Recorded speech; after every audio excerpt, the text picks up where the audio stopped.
ความสุขสนุกจะได้ให้แก่มาละหน้ากระดูกกระเดินกระตาไปเนาะบ่ให้ลืมบุญลืมคุณผูกที่นี่พระคุณเด้ออ้าวให้ดูที่แม่ครับตัวใหญ่ไปเถอะแหวกคนหนาคนตาให้อยู่ดีไม่แห้งเด้อให้เข้มแข็งต้องเกิดเป็นยาไม่ใช่เป็นกระดาษยามันกล่องเด้อมันให้อยู่มือห้าอย่ากล่องเด้อใจต้องไทยหายมันแล้วยืนอยู่น้ำลูกน้ำลานให้ได้สมดาชายอะไรเลยไม่กายอะเด้อเจ้าได้ตัดตีเวลาอย่างเราเนี่ยให้อยู่ดีไม่แห้งยาอย่างเราให้มันให้ยืนให้หักให้เพลงให้เบิ่งลูกน้ำเต่าให้เบิ่งหลานเราชัดมันจะคลำเลยมันจะตั้งบาจกเด้ย่อเลยจกมาคุยสัตว์อะไรแล้วสัตว์คือกันบ่สัตว์กับสัตว์สัตว์ใหญ่เนอะมาดังไหนก่อนในโรงพยาบาลนะล่องมาคุยสัตว์ตัวใหญ่ไปเถอะแหวกคนหนาคนตาให้อยู่ดีไม่แห้งเด้อให้เข้มแข็งต้องเกิดเป็นยาไม่ใช่เป็นกระดาษยามันกล่องเด้อมันให้อยู่มือห้าอย่ากล่องเอากล่องได้กล่องสมพรปากไปเรื่อยมายาเต็มปกติสัตว์มันยาเต็มมาเปียเต็มเนื่องจากเหตุการณ์มาเบิ้ลแล้วบ่ไผ่กูแขน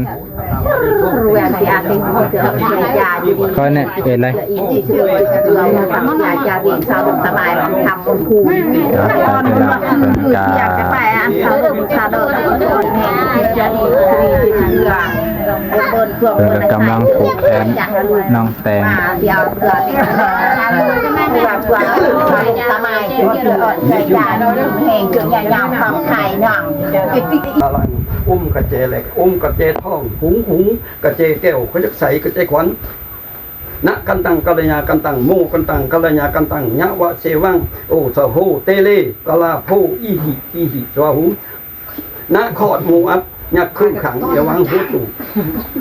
พุทธังชัตตะรัตนะมหาปักกลังสานังก็จะมีธรรมังชัตตะรัตนะมหาปักกลังจะมีสังฆังชัตตะรัตนะมหาปักกลังเราวนไปก่อนลำเจนแต่แบบหัวเจนตลาดเจนแบบหัวขนอนชูดประชุมตะโกนน้อยมึงงงงักตัวขโมยใหญ่ชูดตะโกนเด็กเช็คประดังสาการเดือดจังอุจจาปัญจายโนจัตตโลธรรมะปทันติอนุวโนสุขังตาลังบริยานให้มันให้ยืนนั่นยี่สิบสามแกนยี่สิบสามสัตว์เสียอุ้ยเด้อไปเลยกระดับต่างๆโอ้เพลงกันเถอะอยากจะฉับเพลงอาโกอยากจะตีเพลงค่ะไม่บริษัทกันหรอไปเลยพูดกันบ้านะอ้าวพูด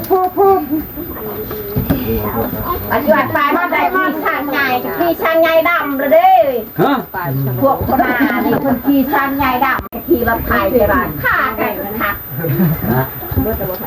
มาสิแกงให้พญายังไม่ได้ขี่สร้างดำบ่พญาอยู่ไทยอยู่นาผู้เดียวคนจะขี่ได้กระบะพอเนาะเรามีต่อไปพญาอยู่ผู้เดียวอยู่ไทยอยู่นาอยู่สวนพูดนั่นหลับเด้งตื่นมาเด้งแตงสาธุง่ายแต่มดอะไรบอกไปดิเนี่ยสัตว์อะไรว่านุ่มดับสัตว์นายเราเอาช่อ5เต็มนะเรา5ปลาเต็มเลยเราเอาช่อ5ใส่ยี่อย่างแองเกิลแล้วก็เราแกะก่อนเลย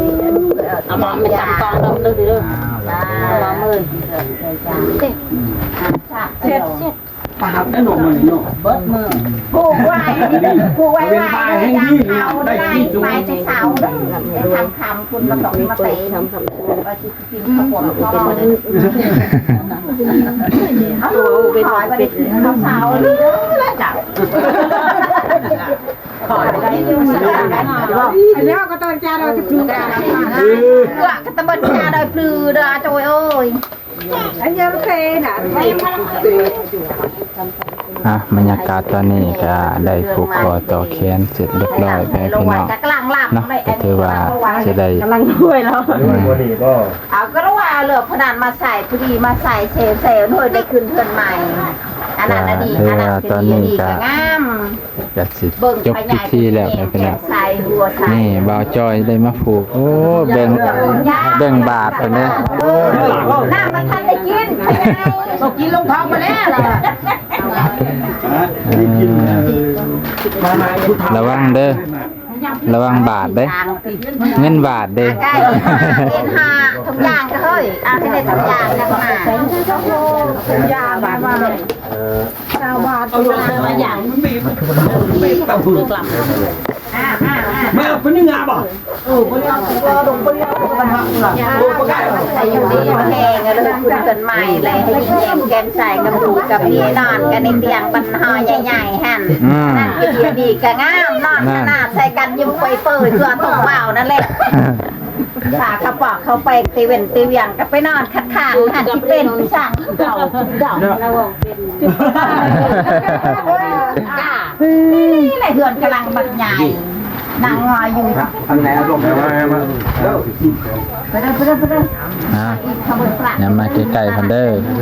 มันหนักโกบมันหนักได้ก่อนอันนั้นเปียเต็มโกบไม้เนี่ยนะ จับแขนแล้ว โกบกันเนาะตะโกนเนื้อ เออ ป้าไปใส่ยางก็ได้แต่ว่าชอบเลย มายังสิ เป็นหลังให้เอาเลยง่ายก็ได้เป็นหนึ่งเสีย เอาง่ายขึ้นมาดิจับมาอยู่เรือนเข้ามา ไปอยู่เรือนดีมันดีฮะตีกันเนาะ ปงบันไดเด้อ ดีแพงก็เลยได้เงินใหม่เลยให้มีความสุขสนุกสบายให้ยิงแย่มาละหน้ากระดูกกระเดินกระตา ไปเนาะบ่ให้ลืมบุญลืมคุณผูกที่นี่พระคุณเด้ออ้าวให้ดูที่แม่เอาเงินมาเงินนะนางแดง เอาอีกคือเขาขืนไปฉี่เป็นอย่างนี้ระเบิด ง่ายขึ้น เอาเกิดที่เขาในน้ำ คนเจ้ามาอยู่เรือนเนาะมาเบิ่งปล่อยมาดูคิดเป็นสุขทางไงนี่มีผู้รักผู้ใหญ่เป็นพี่น้องเป็นแม่เนาะผู้เดียวมีเดียวผู้เดียวมีผิดเพื่อนแล้วนี่ก็ให้รับให้ด้วยเก่าเนาะอายุมันคนนี้ทั้งหมดนี้ มาใส่ลงใส่ทางไอ้เงินที่เราไม่ถึงเองว่าอ้าวเราคิดตามคนเดียวเด้อ จ้ามเสือด้วยอ้าวจุดทานเงินทั้งหมดจำกันตรงนี้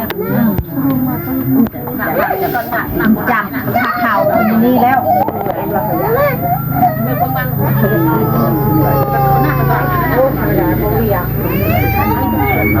ลูกหลานคนเฮือนนี่เป็นผัวเดียวเมียเดียวผัวแก้วเมียทิพย์เด้อแรงลูกยิ่งหาได้แรงง่ายแรงลูกสายหาได้ผู้ประเสริฐมาเกิดหุ่นทองแก่ลูกแก่หลานแต่นี่ต่อไปลูกหลานอยู่เฮือนแล้วนี่อยู่เย็นเป็นสุขขอดูติทักคุณพ่อคุณแม่คุณครูอาจารย์คุณพระพุทธเจ้าคุณพระธรรมเจ้าคุณพระสังฆเจ้าคุณพระรัตนตรัยแก้วสามประการเทวบุตรเทวดาพญาอินทร์พญาพรหมพญามลาและนางน้อยธรณีอีสุนคนนอจงมาปกปักรักษาเรื่องงามคำชื่นแก่ลมแก่หลานที่อยู่ในเฮือนหลังนี้จะดีต่อไปให้เจ้าเป็นผัวเดียวด้วยนี่เพื่อแก้วมัวทิ้งเที่ยวไปลิ้นหาได้ขึ้นหลุดเก่งเล่งไปสร้างบ้านหน่อยได้เมืองใหญ่ครับพระสงฆ์ผู้ใหญ่เปิดอุปถัมภ์คำชูแก่พวกเจ้าพุทโธให้เป็นเงินธรรมโมให้เป็นทองสังโฆให้เป็นเขาของอะไรมาเทมาแก่พวกเจ้าเด้อแล้วปะนี่แล้วได้ยังโยมฟังติงโยมคนดับเงียบแล้วไหนข้าวบ้านนอนได้มาได้โจ้ทับขยายนี่ ข้ามังคุณ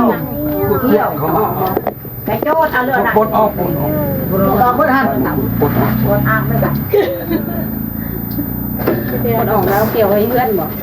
เกี่ยวว่าเพื่อนพวก3 คืน4 คืนกระยาลายปีพันศาสตร์กระยาพวกไปนี่ หลายศาสตร์ก็เน่าแล้ว โอ้ยไทยคุณเลยนะอันนั้นทีมเนาะมาทำผู้เดียวทีม พันศาสตร์ น้ำสูบน้ำรถนั้นใส่เติมให้องค์ละพักเด้อผู้เจ้าครอบครัวผู้เจ้าเด้อ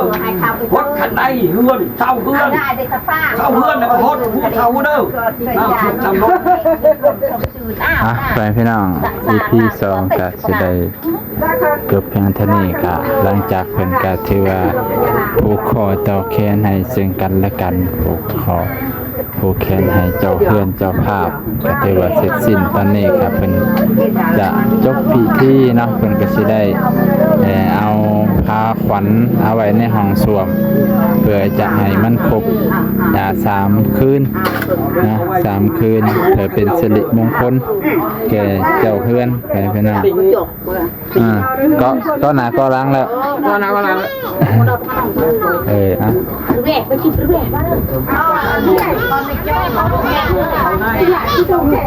ไม่นั่งตอบกับเก็บให้ลูกหลานนี่กิน เอามือกันคันอะไรได้เอามือกัน เอาเขาเตะ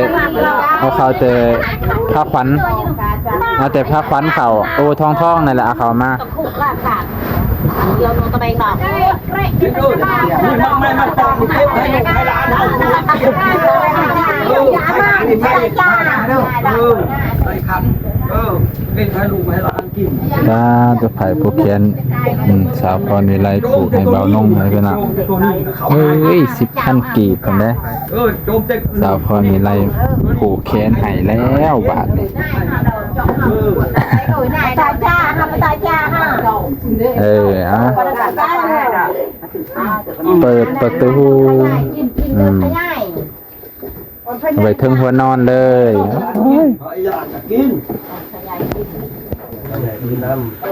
เป็นตะล่มเนาะก็หัวมันนอนมันนุ่ม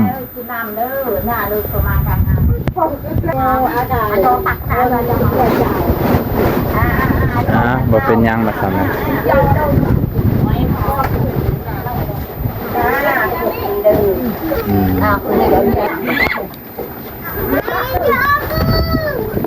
นะตอนนี้ก็ถือว่าจบสิ้นพิธีในการโคคอเท้าแขนพิธีขึ้นเพื่อนของน้องแดงน้องแตงเลยไปเลย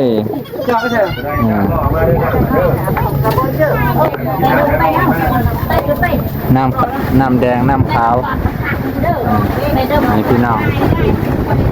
วันนี้ลมแห้งไปพี่น้องเสียงลมมาจากนะลมกับสีแห้งๆเนี่ย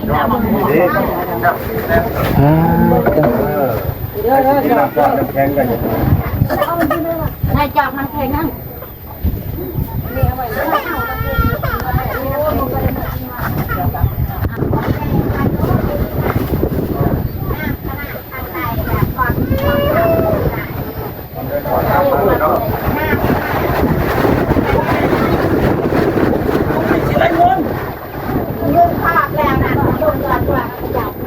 เงินเงินทองตั้งดับไปได้เบิ้งกระดูกปีกมันเบิ้งขวากระดูก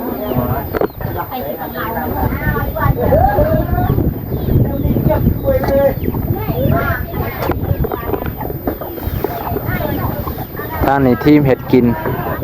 กำลังเขามีคอมเมนต์สิได้แต่งผ้าเขาผ้าน้ำให้พ่อแม่พี่น้องมันกินไปพี่น้องบ้านนี้จ้ะ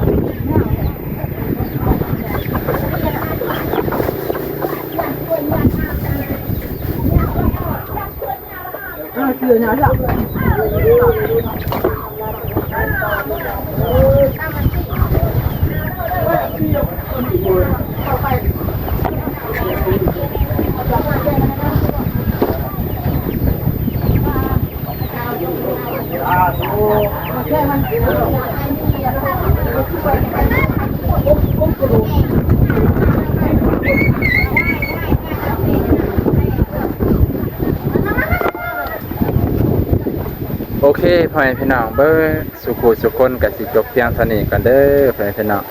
พิธีขึ้นเฮือนน้องแดงน้องแตงกับสิได้จบเพียงเท่านี้ก่อนก็ขอบใจขอบพระคุณพ่อแม่พี่น้องลูกป่าเบิ้งสุคนที่รับชมบรรยากาศทั้ง EP 1 และ EP 2พ่อแม่พี่น้องขอบ่น้อง ให้เวลามันสั้นแน่พี่น้อง10กว่านาทีผ่านหลายนาทีโทรศัพท์บ่น้องมันค้างไปพี่น้องมันซ่าเนาะจะได้ก็บ่เป็นหยังบ่ใช่อุปสรรคของบ่น้องจะได้ก็ขอบใจขอบพระคุณพี่น้องลุงป้าที่รับชมและคอมเมนต์แสดงความยินดีนำน้องแดงน้องแตงพี่น้องซึ่งพรุ่งนี้มื้ออื่นก็จะเป็นเฮือนของพรวิไลน้องพรวิไลนะพี่น้องถ้ารับชมบรรยากาศน้ำกันของขึ้นเฮือนของการขึ้นเฮือนน้องพรวิไลในมื้ออื่นพี่น้องวันศุกร์เนาะซึ่งมื้อนี้ก็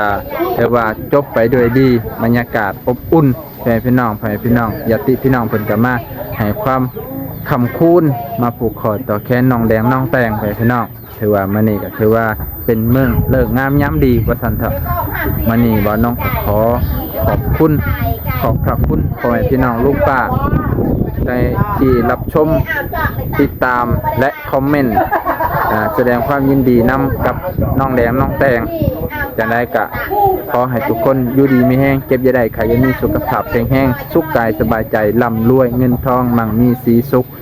ปีเก่าจะผ่านไปปีใหม่จะมาถึงก็ให้มีแต่ความเฮงๆปังๆในชีวิตทำงานกิจการหยังก็ให้เจริญไปทางหน้าไปพี่น้องขอบใจขอบพระคุณในหลายเด้อพ่อแม่ลุงป้า